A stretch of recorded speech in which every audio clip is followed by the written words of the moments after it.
আজকে আমরা রাজ্য মহিলা তৃণমূল কংগ্রেসের সভানেত্রী চন্দ্রিমা ভট্টাচার্যের নির্দেশে যে কর্মসূচিটা মহিলাদের জন্য দিয়েছিল গোটা রাজ্যে, যে চলো গ্রামে যাই, সেই কর্মসূচিটাই আমরা আজকে ক্রান্তি ব্লকের চেংমারি অঞ্চলে আমরা শুরু করলাম।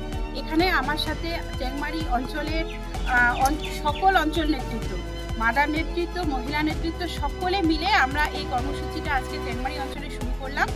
প্রাথমিক আমরা আজকে সকলে মিলে মানুষের সমস্যা এবং কোন প্রকল্প পেয়েছে, কোন প্রকল্প পায় নাই, এইগুলো কথাবার্তা আমরা শুনলাম।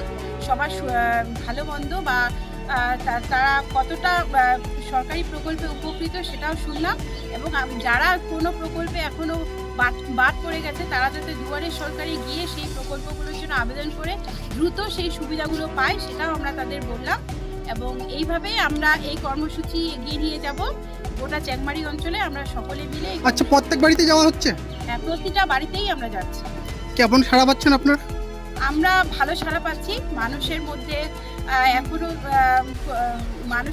এখনো তৃণমূল কংগ্রেসের প্রতি বিশ্বাস এবং ভালোবাসা অটুট আছে, এবং তারা আমাদের দেখে দল বেঁধে আসছে, আমাদের কাছে তারা জানতে চাচ্ছে, এবং আমরা তাদের জানাচ্ছি যে কিভাবে তারা বাকি প্রকল্পগুলোর সুযোগ সুবিধা পাবে, কারা কি পেয়েছে কি পায় নাই সেটাও জেনে নিচ্ছি। এইভাবেই আমরা এগিয়ে যাব। আচ্ছা, এর আগে যে দুয়ারে সরকার কর্মসূচিগুলি পালন করা হয়েছিল তার মধ্যে কতটা সাকসেসফুল হয়েছে বলে আপনাদের মনে হয়?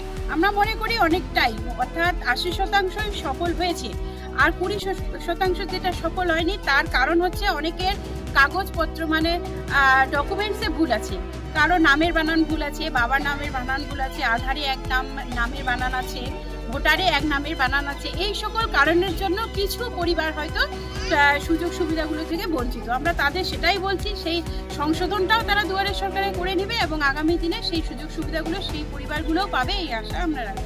আচ্ছা, এই যে আপকামিং দুয়ারে সরকার ইয়েগুলো হবে কর্মসূচি, তার মধ্যে বাকিগুলো মানে সাকসেসফুল হবে? হ্যাঁ, অবশ্যই হবে, 100%। প্রতিটা পরিবার তাদের সমস্যা নিয়ে যাক, এটাই আমরা চাই, এই জন্য আমাদের